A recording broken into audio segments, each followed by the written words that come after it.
अधिष्ठाता महोदय, आपने माननीय ऊर्जा मंत्री जी के द्वारा जो दुनिया की चिंता उन्होंने व्यक्त की, बहुत अच्छा। चाहे वो क्लाइमेट चेंजेज की बात हो, ग्लोबल वार्मिंग की बात हो या कार्बन इमिशन की बात हो, आज पूरी दुनिया की चिंता में भारत के उस पहल को जिस तरह से अपने बिल को प्रस्तुत करते हुए उन्होंने अपने भावनाओं की अभिव्यक्ति की है, मैं उसके समर्थन में खड़ा हूं। स्वाभाविक है कि माननीय मंत्री जी ने कहा कि पहले जब दुनिया के देश के लोग मिलते थे तो हम बैकफुट पे रहते थे और आज वो डिफेंसिव मोड पे है। और जिस तरह से उन्होंने विस्तार से कहा है तो मुझे लगता है कि इस बिल का सर्वसम्मत से समर्थन करेंगे लोग। आखिर इस बिल को अमेंड करने की जरूरत क्यों पड़ी? जो बिल हम लोगों ने 2002 में तैयार किया, इसका अमेंडमेंट इसके पहले 2010 में हुआ और 2010 में पहली बार जिस तरह से हुआ कि हम एनर्जी के कंजम्पशन को, उसके नाम्स को, इंडस्ट्रीज को एक करेंगे, लेकिन इसके बावजूद दुनिया में बढ़ते हुए उस कार्बन इमिशन या उत्सर्जन की बात जो हुई, क्लाइमेट चेंजेज की बात हुई, जिस पेरिस समझौते का उल्लेख किया, ग्लासगो के समझौते का, ग्लासगो की कॉन्फ्रेंस का, COP26 का उल्लेख किया, तो स्वाभाविक है कि उस चिंता के कारण आज भारत की लोकसभा में इस एनर्जी कंजर्वेशन अमेंडमेंट बिल को माननीय मंत्री जी लेकर के आए हैं और आज उसमें हमारी दुनिया से, दूसरे देशों से अच्छी पहल है। और इस अमेंडमेंट के माध्यम से न केवल हम आने वाले दिनों में जो प्रधानमंत्री आदरणीय मोदी जी ने ग्लासगो में 5 मेजर स्टेप, जिसको पंचामृत भी कहते हैं, उस पंचामृत को जो उन्होंने कहा है, तो केवल ग्लासगो के सम्मेलन में उन्होंने भारत की तरफ से एक वायदा नहीं किया, भारत की भावनाओं की अभिव्यक्ति नहीं किया या भारत के कमिटमेंट को नहीं दर्शाया, बल्कि उस कमिटमेंट को पूरा करने के लिए आज भारत की सदन में एक अमेंडमेंट बिल लेकर के आए हैं। मैं इसलिए बधाई देता हूं अपनी ऊर्जा मंत्री जी को और अपनी सरकार को। और जिस तरह से, ऐसा नहीं है कि आज इस क्लाइमेट चेंजेज के पीछे जो कार्बन इमर्शन है, जो इंडस्ट्रियल रिवोल्यूशन यूएसए में हुआ या दुनिया के मुल्क में, मैं बहुत विस्तार में नहीं जाना चाहता हूं, लेकिन स्वाभाविक है कि आज अगर दुनिया में परसेंटेज देखा जाए कार्बन इमर्शन में, तो उसके लिए हम जिम्मेदार नहीं हैं। अगर उसके लिए जिम्मेदार है तो आज भी यूएसए है, क्योंकि यूएसए का आज भी योगदान 25% है। यूरोपियन यूनियन के जो 19 कंट्रीज हैं उनका करीब 22% है, चाइना का आज भी 13% है और भारत का केवल 3% है। इसके बावजूद भी पूरी दुनिया के इस क्लाइमेट चेंजेस के, ग्लोबल वार्मिंग की 1.5% से ज़्यादा ग्लोबल टेम्परेचर न बढ़ने पाए, इसकी प्रतिबद्धता जो पहले दुनिया के नेताओं को होती थी, आज वो भारत के प्रधानमंत्री नरेंद्र मोदी जी की है। तो स्वाभाविक है ये विश्व के कल्याण के लिए करना। और ये हमारी रिपोर्ट नहीं है, ये यूएसए की रिपोर्ट है, ब्लूमबर्ग की रिपोर्ट है कि 1850 से लेकर 2019 तक भारत में कार्बन इमर्शन 4% से ऊपर कभी नहीं हुआ। और वहीं यूरोपियन यूनियन का देखिए, यूएसए का देखिए, जैसा मैंने कहा 25%, 22%, 13%। और राज्यसभा में भी जवाब देते हुए माननीय मंत्री जी ने 29 जुलाई को कहा था कि हमारा ये है। तो आज हमसे ज्यादा जिम्मेदारी तो अमेरिका की होनी चाहिए थी, आज हमसे ज्यादा जिम्मेदारी तो यूरोपियन यूनियन की होनी चाहिए थी, चाइना की होनी चाहिए थी।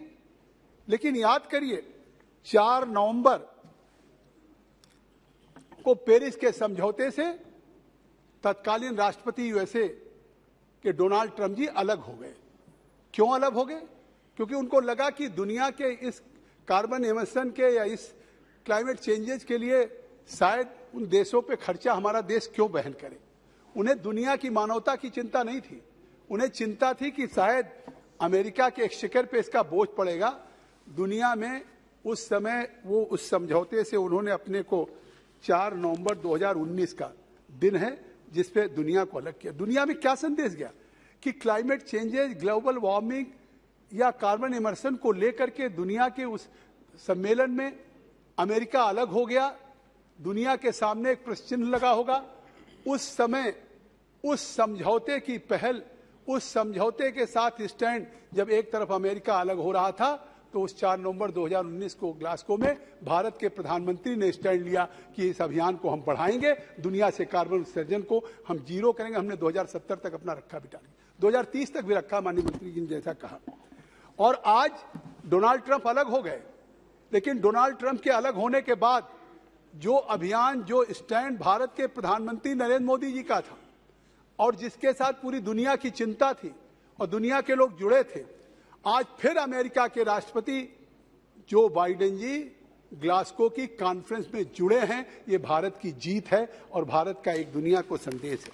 तो इस तरीके से आज जिस तरीके से आज मोदी जी चिंता कर रहे हैं और जिस तरीके से मैंने कहा कि COP26 में उन्होंने कहा कि हम पंचामृत या 5 स्टेप जो हम लेंगे, उस 5 स्टेप्स के लिए उन्होंने महत्वपूर्ण जो कहा वो COP26 में, उसमें सबसे पहले कहा कि हम क्लाइमेट चेंजेज को कम्बैट करने के लिए, क्लाइमेट चेंजेज को ठीक करने के लिए, समन्वय करने के लिए, क्लाइमेट चेंजेज कब ठीक होगा?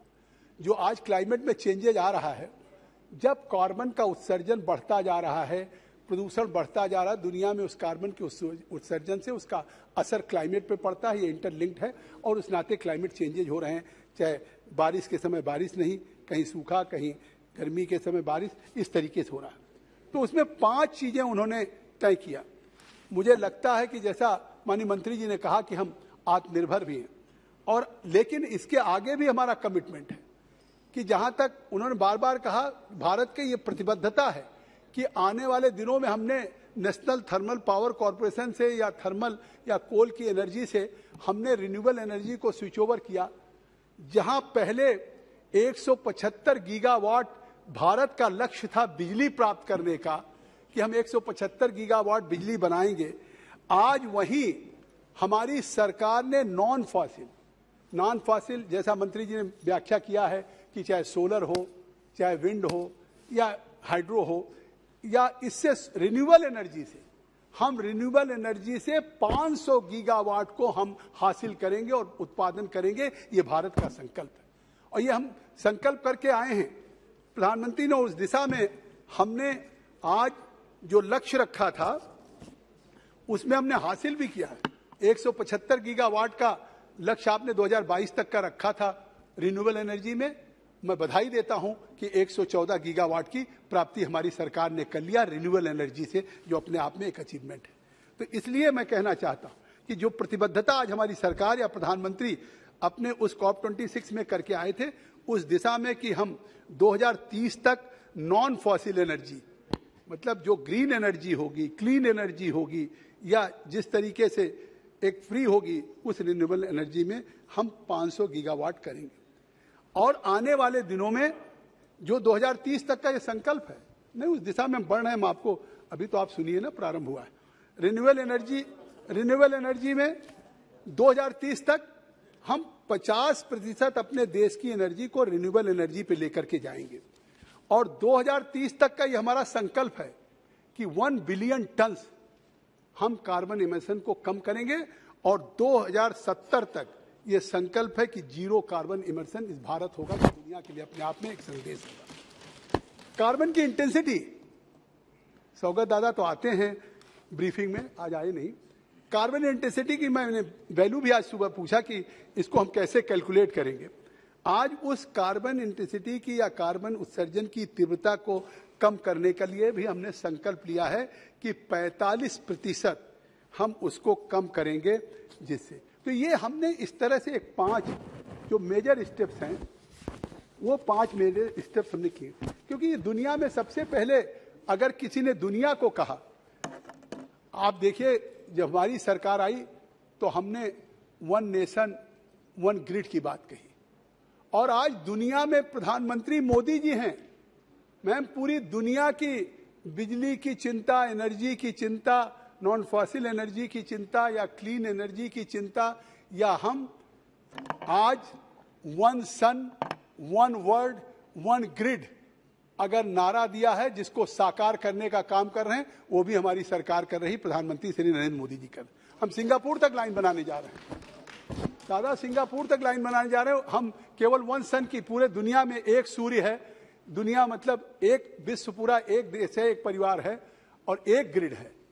आप सोचिए, इसी हाउस में दादा भी थे, हम भी थे। ग्रिड फेल हो जाते थे इसी आगरा के पास, पूरा पूरा कई राज्य अंधकार में डूब जाता था। भारत में वन ग्रिड नहीं था। अभी मंत्री जी अपने उस उत्तर में खुद ही माननीय मंत्री जी इसका उल्लेख करेंगे। तो इसलिए मैं आज कहना चाहता हूं कि जिस तरीके से माननीय मंत्री जी ने कहा कि हम ग्रीन बिल्डिंग करेंगे, कार्बन मार्केट की बात कही, उन्होंने फॉसिल फ्यूल को रिड्यूस करने की बात कही। आज भारत ने इंटरनेशनल सोलर अलायंस में भी सबसे पहल किया और आपको जानकर के प्रसन्नता होगी कि आज जिस प्रधानमंत्री जी ने, माननीय मोदी जी ने एक पहल किया कि पूरी दुनिया का एक इंटरनेशनल सोलर अलायंस हो।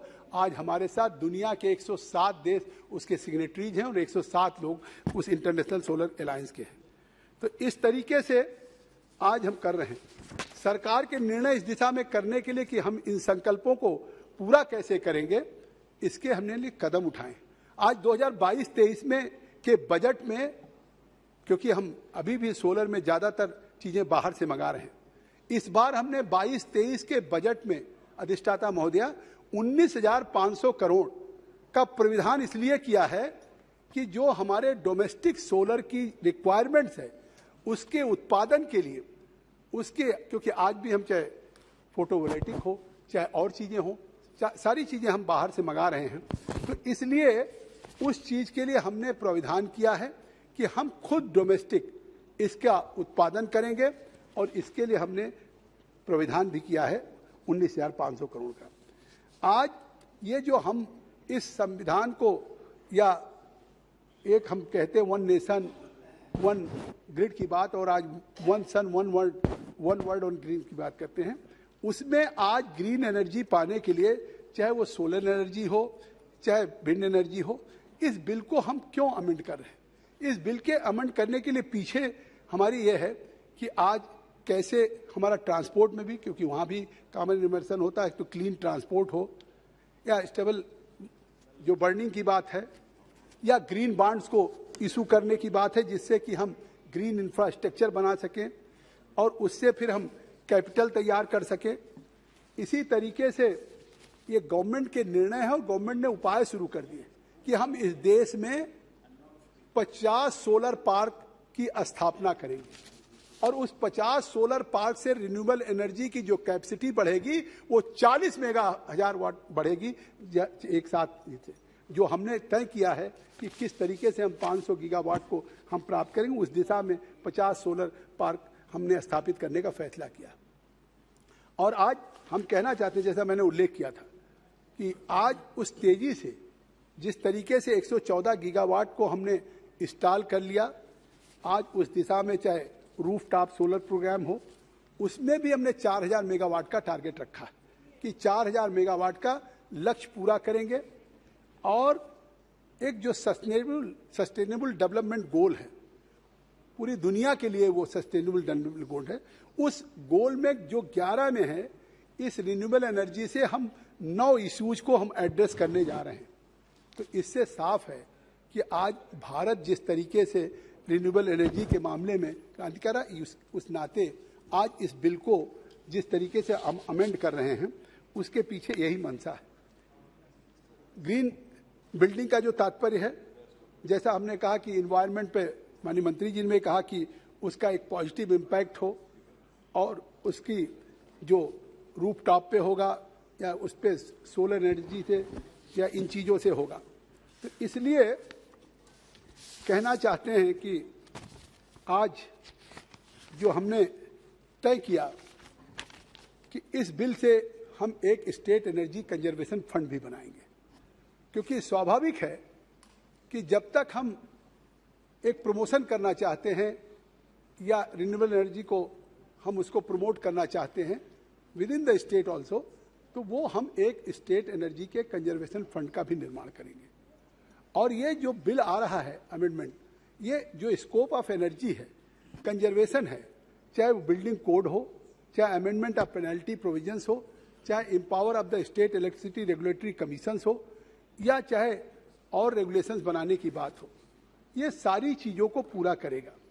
और इसीलिए मैं धन्यवाद दूंगा कि जिस तरीके से इस अमेंडमेंट में खासतौर से ग्रीन बिल्डिंग की बात कही गई कि ग्रीन बिल्डिंग का मतलब नहीं कि केवल रिड्यूस करेगा या एलिमिनेट करेगा जो नेगेटिव इम्पैक्ट्स होगा इन्वायरमेंट पे। वो नेगेटिव इम्पैक्ट्स को तो इन्वायरमेंट पे या जो हमारा कार्बन इमर्सन को उसको तो रिड्यूस करेगा ही, लेकिन उससे लेस वाटर, एनर्जी या नेचुरल रिसोर्सेज, तो इस तरह से निश्चित तौर से एक positive impact on the environment at the building or city scales by generating their own energy or increasing biodiversity. तो ये इसका मुख्य तात्पर्य है और इसीलिए आज इस दिशा में हम ये काम कर रहे हैं और ये मैंडेटरी होगा। इस बिल में हमने इसको मैंडेटरी किया है कि जो बिल्डिंग्स होगी मिनिमम 100 किलोवाट की लोड की, वो अपनी एनर्जी की रिक्वायरमेंट को रिन्यूएबल सोर्सेज ऑफ एनर्जी से पूरा करेंगे। तो स्वाभाविक है कि किस तरह के कदम, शायद ये दूसरे देशों के लिए भी एक रोल मॉडल होगा और निश्चित तौर से उस दिशा में ये आगे बढ़ने का काम होगा। आज क्रूड ऑयल के इंपोर्ट पे कितना खर्चा हो रहा है? India is the third biggest country in the world of importing crude oil. जैसा अभी कहा माननीय मंत्री जी ने कि अभी हम क्रूड ऑयल ले रहे हैं, हाइड्रोजन ले रहे हैं, तो इस हम इंपोर्ट को पब्लिक एक्सचेकर पे कम करना चाहते हैं। 2021 में 62.2 बिलियन यूएस डॉलर हमने खर्च किया, 21-22 में 119.2 बिलियन यूएस डॉलर। आज दुनिया में सबसे सस्ता अगर हम आज भी फ्यूल दे रहे हैं, आज पड़ोस में देख लीजिए, श्रीलंका हो, पाकिस्तान हो, यूएस हो, यूरोप हो, तो आखिर ये सरकार इस बात की भी चिंता कर रही है कि केवल हम रिन्यूएबल एनर्जी इसलिए नहीं पैदा कर रहे हैं कि रिन्यूएबल एनर्जी जहां पैदा कर रहे हैं क्लाइमेट चेंजेज को कम्बैट करने के लिए, चाहे कार्बन इमिशन को खत्म करने के लिए, उसको जीरो करने के लिए या ग्लोबल वार्मिंग के लिए, वहीं हम अपने पेट्रोलियम के एक्सचेकर को भी रिड्यूस करना चाहते हैं और उसके लिए भी जिस तरीके से पेट्रोलियम मिनिस्ट्री के साथ, पीएससी के साथ बनाया है वो है। और इसी तरह से क्वांटिटी भी है, मैं उस क्वांटिटी में नहीं जाना चाहता हूं कि 19-20 में हमने 227 मिलियन टन क्रूड ऑयल लिया, 20-21 में 196.5 लिया, 21-22 में 212.2 मिलियन टन क्रूड ऑयल लिया। तो ये इंपोर्ट 82% है जो हमारी नीड है और हमने टारगेट किया है, हमारी सरकार ने टारगेट किया है कि 2022 तक हम इसको घटा के 82 को 67% पे लेकर के आएंगे। ये अपने आप में एक बहुत बड़ा संकल्प है और ये इसी से होगा जब हम इसको रिप्लेस करेंगे रिन्यूएबल एनर्जी से या अपने इंडिजीनियस प्रोडक्शन से करेंगे। जहां तक कार्बन मार्केट की बात रही, आज कार्बन मार्केट की बात वही है कि जैसे कोई भी इंडस्ट्री अगर कार्बन प्रोड्यूस कर रही है, तो जब कार्बन प्रोड्यूस कर रही है कोई इंडस्ट्री, तो स्वाभाविक है कि वो कार्बन इंडस्ट्री अगर कार्बन को कम करेगी, अपने प्रोडक्शन में कार्बन को जितना रिड्यूस करेगी, उसको कार्बन क्रेडिट मिलेगी और वही कार्बन क्रेडिट आपके मार्केट में बनेगा जो दुनिया के तमाम बड़े मुल्क हैं उनमें, और उनमें स्थिति है कि कार्बन उस मार्केट से हम लोगों को कम से कम रिड्यूस करने से आने वाले दिनों में 5 से 10 बिलियन डॉलर का फायदा मिलेगा। ये मैं वर्ल्ड वाइड की रिपोर्ट बता रहा हूं। तो स्वाभाविक है कि जो इस तरीके से हम कर रहे हैं कि आज उस कार्बन मार्केट से आने वाले वक्त में 5 to 10 बिलियन डॉलर्स का भारत को फायदा होगा। तो इसलिए हम इसको गेन करेंगे ओवर अ पीरियड, और इसी तरह से सरकार ने जो और उपाय लिया है, सूर्य मित्रा स्किल डेवलपमेंट प्रोग्राम भी लिया है।